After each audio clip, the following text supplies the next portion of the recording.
Hello Internet, welcome back to Tromsø Twilight, the channel where I, Vincent, talk to you, the ever-expanding universe, about books, movies, music I enjoy, find interesting, or a combination of the two. I created this channel to create a space for me to share things that I find interesting, compelling, disturbing, uncomfortable, exciting, inspiring. And recently I've been thinking that I'd like to make a video talking about some protest songs. Because, the time that we live in, I think we need something to give us energy, inspiration. We don't want to be crushed under the weight of political oppression, capitalism, violence. We need something that keeps the spark burning. And I also on this channel like to try to talk about things that maybe people haven't heard of necessarily. I like to have a mix of things that maybe you're already interested in and things that are more personal to me. So I wanted to share 10 protest songs that are maybe a little less known, or that are not the first song you think of when you think of protest songs. So I'm not going to be talking about Killing in the Name of, or Sound of the Police by KRS-One, although Sound of the Police I think is one of the best protest songs ever made. I'm going to be talking about 10 songs that are maybe not immediately on the protest song playlist, normally speaking. I'm also going to make a playlist which is in the description of this video, so if you want to listen to these songs in the order that I talk about them, they're down there. You can listen to it when the video is done, or you listen to it first and then come back and hear my viewpoint or my thoughts about the songs.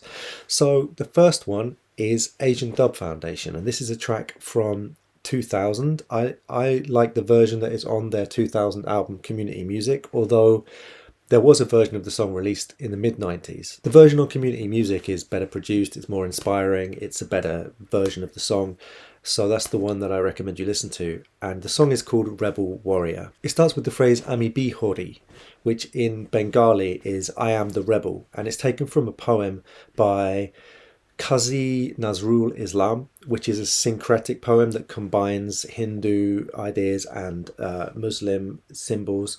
And Asian Dub Foundation, as British Bengalis, they are kind of making reference to this poem to put themselves in the same tradition, the same space as this poem, which was an anti-colonialist poem and a poem of freedom.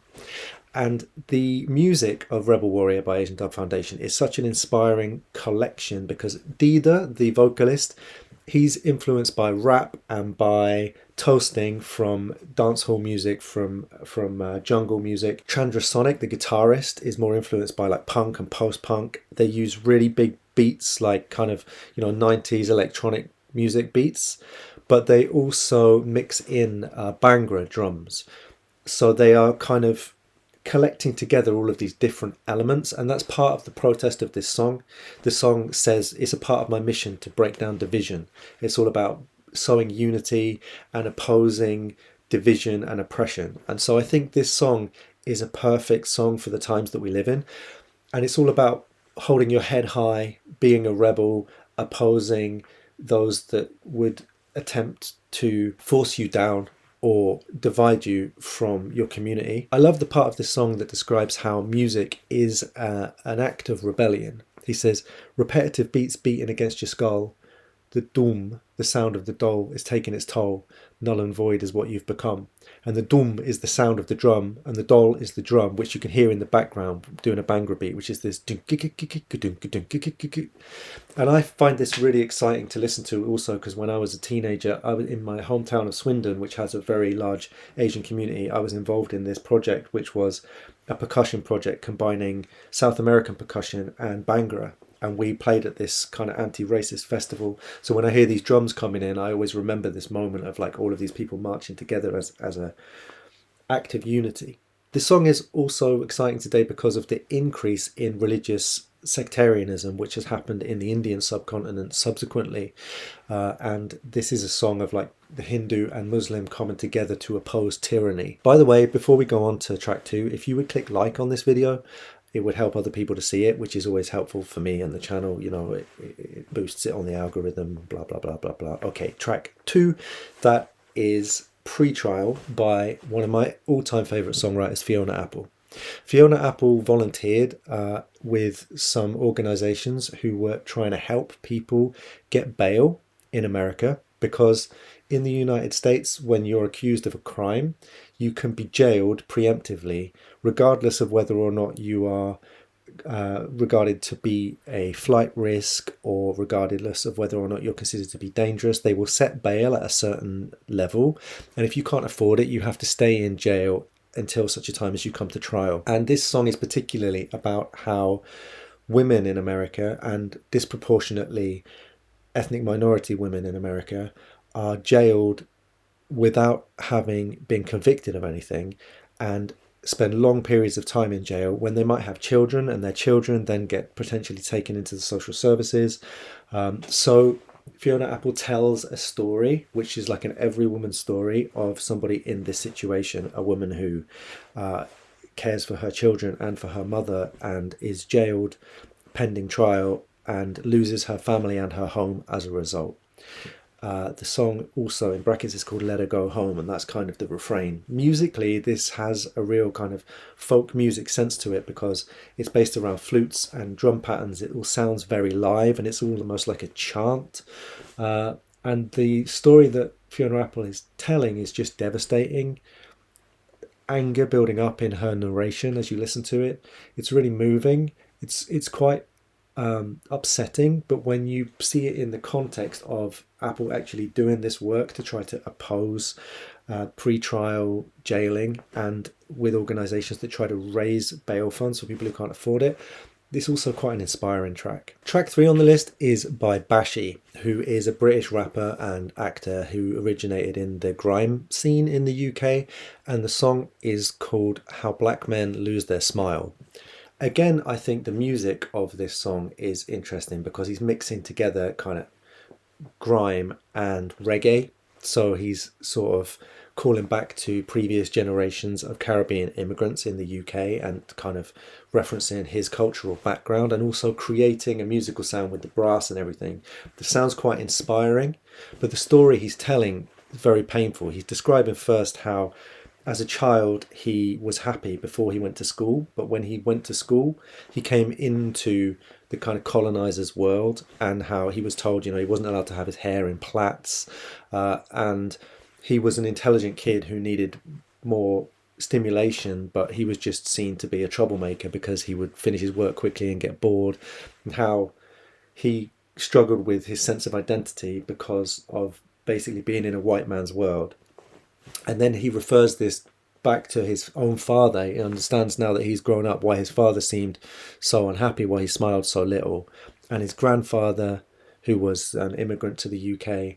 And then he moves this on from that's how black men lose their smile to that's how black men lose their life. He starts talking about how both the state apparatus, the police, but also the society at large is a threat to black men's life, because both systemic racism but also internalized racism, that he sees other black men as a threat, and that that this creates violence, conflict within communities. It's a really, really moving song, and it actually often reduces me to tears when I listen to it. But at the end, he brings it back to a message of hope and a message of integrity, where he describes how, even though all of these terrible things have been done to his community, how he still has a sense of identity and that he'll still rise up. So it has a little element of that rebel warrior feeling to it. A change in both theme and sound for the fourth track, Life is Sheep by Robert Wyatt. Robert Wyatt was a founding member of the psychedelic and jazz fusion band Soft Machine in the UK. He was originally a drummer, and then he had an accident where he fell out of a window, and he was wheelchair bound for the rest of his life. But he continued to make music.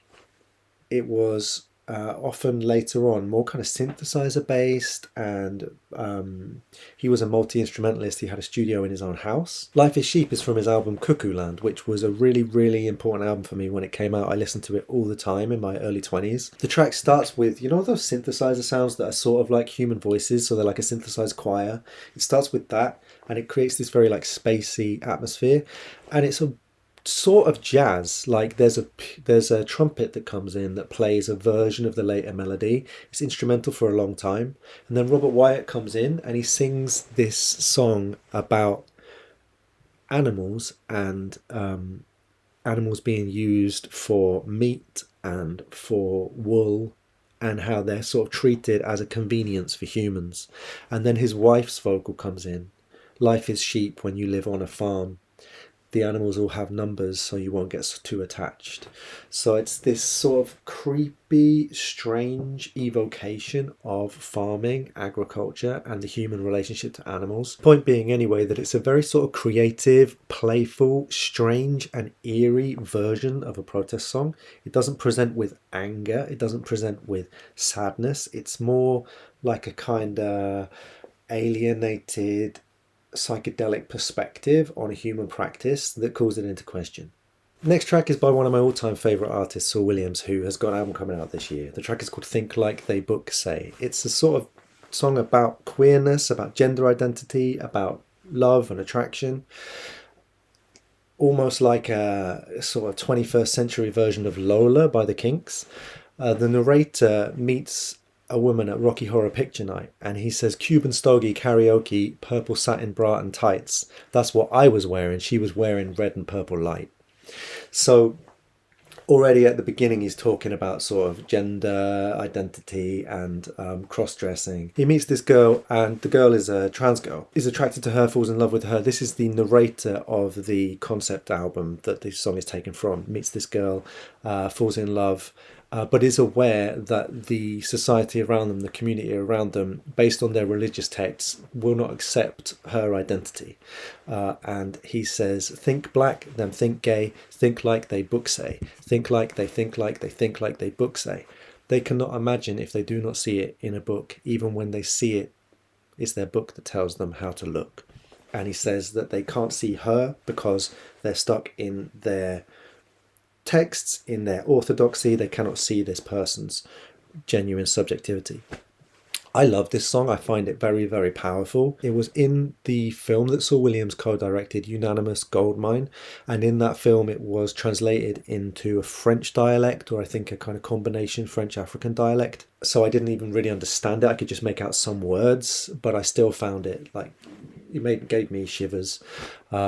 I also sent this song when it came out to my friend Margot, who is trans, and she said, yeah, it's not very politically correct, but I don't care, it's great. So I don't know, maybe some people find the way that the song talks about gender to be uncomfortable. To me, it's like a very celebratory song about living your truth. The next one is an older song, I'm Gonna Be an Engineer by Peggy Seeger. Peggy Seeger grew up in the left-wing protest song universe within the United States. Her father was a folklorist and interested in American folk songs. Her brother was the folk singer Pete Seeger. She married Ewan McCall, who was an English protest singer. So her entire life was kind of spent in this left-wing, communist-adjacent protest song universe. And I'm Going to Be an Engineer is her way of combining feminism into what was more of a sort of workers' movement at the time. I've read her autobiography, and it's interesting reading about her sort of feminist awakening, despite the fact she was in this very kind of political protest oriented world. It was still very patriarchal. I'm Going to Be an Engineer tells the story of a girl growing up wanting to be an engineer and being kind of marginalized and told to be a typist, and then she gets married and she's made to be a mother and a wife, and she puts her husband through school, basically supports him through that. In the song she eventually becomes an engineer, but when she's given work it's because she can be paid half as much as a male engineer. And at the end of the song she talks about how I'll fight them as an engineer. So it's kind of a song about women joining the union movement or joining the workers' rights movement, but bringing to light the different types of oppression that women experience that the male workers maybe are not thinking about when they're going to their union meeting. It's a really good piece of storytelling. It has sort of sarcasm and humour and anger and righteousness mixed together. The next track is called Ring the Alarm. It's by 700 Bliss, and 700 Bliss is a collaboration between an American DJ called DJ Haram, who comes from an Arab background, and More Mother, who you may know as a solo artist, a rapper, poet, musician, electronic musician, and a member of the collective Black Quantum Futurism. I chose to include Ring the Alarm because I think it's an interesting, sort of more abstract protest song. Part of the protest of the song is kind of the music. It's drawing on kind of samples of music from Arabic culture mixed together with like electronic music, very cut up and fragmented, different types of drums mixed in.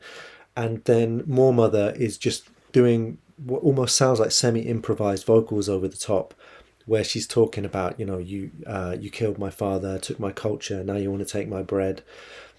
Yeah, you heard what I said, that anti-black programmed in your head. So it's not like the most complex song lyrically, but the way that it's put together, it's just like this kind of poetic protest, and I think just a really interesting piece of music. We've got 3 tracks left, and the next one is What Side You On from Public Enemy. Public Enemy are known as a political act. They are known for making protest music, but it's their first couple of albums that are most well known. People don't talk so much about their 5th album, Music and Our Mess Age. At the time it came out, I think it was 94, something like that, it wasn't very well liked, but I got it on CD a couple of years later from like a record sale, cheap, and I've always really, really loved this album. It's really chaotic and strange and aggressive and exciting. And Chuck D lyrically is just going at everyone. So in the song What Side You On, he's criticizing the government, the US establishment. He's talking about splits and conflicts within the black community. He's criticizing people for not wanting to be political in their music. He's talking about like community justice. It just seems like almost like a kind of stream of consciousness, but then it comes into these repeated sort of chants of like, nowhere to run, here they come, come, come, and then the chorus, which is on this what sounds maybe like a James Brown sample, like a really funky beat, and just them shouting, what side you on, what motherfucking side you on. I feel like this song is like open enough that at any time you feel a sense of anger, a sense of rebellion, a sense of injustice, this song can be like a really exciting, vitalizing track. And it's actually one of my favorite Public Enemy songs. The last thing to say about it, like a lot of the best Public Enemy songs, it's so cacophonous sonically. Like there are sounds in it that are just in the wrong key. And in my opinion, you just have to love that. Because talking about noisy music, the second from last song is from Killing Joke, the British post-punk rock band who were inspirations on a lot of 90s alternative rock, although people don't talk about them maybe as much as they should. On this track, just the introduction alone, you can hear the influence that they had on Nirvana. And the song is called Money Is Not Our God. It's got this incredible riff, it's got these pounding drums, it's just like a great energizing intense piece of rock music that essentially could just go on forever. It has no natural end, and the vocals are all about rejecting consumerism, rejecting capitalism, rejecting money as a defining feature of your life, a defining sense of success, and trying to define success and vitality in different ways. And one of the things that the vocalist is saying is, look at the hills, look at the sky, look at the trees, and say to yourself, all this is mine. I saved the weirdest track for last, and that is Fuck War by Tanya Tagaq. Tanya Tagaq is a Canadian Inuk woman who makes music that draws on Inuit throat singing, which is a traditional style of singing that sounds almost like some of the type of vocal styles that you would hear in extreme metal, but it's has a long folk tradition in Inuit communities, especially in the North American continent. And Tagaq got into this when she was at university or at college. from old tapes from traditional singers, and she combines it with avant-garde music, with rock music, with electronic music, with a lot of different styles. She also sings, recites poetry. She's also a writer. She published this book, Split Tooth, some years ago. Unfortunately, I didn't really like this book, but it is very well liked by many people. Anyway, Fuck War is a really interesting protest song because it only really says the title lyrically, and then it's all of these different sounds that she's making with her voice, and it's just like a musical and vocal protest song that is largely non-verbal, but it clearly states what it's about. It's an anti-war song, and expressing maybe emotionally this feeling of opposing war and opposing military violence, state violence. The music of the song is also very unique, interesting, and strange, quite intense. I put it on this list because I'd love you to hear it. The album that it's from came out this year is also really good. That is my list of 10 protest songs that you may not think of when you think of protest music, may not be the ones that immediately come to mind. I'd love to hear from you about your favourite songs of protest or rebellion.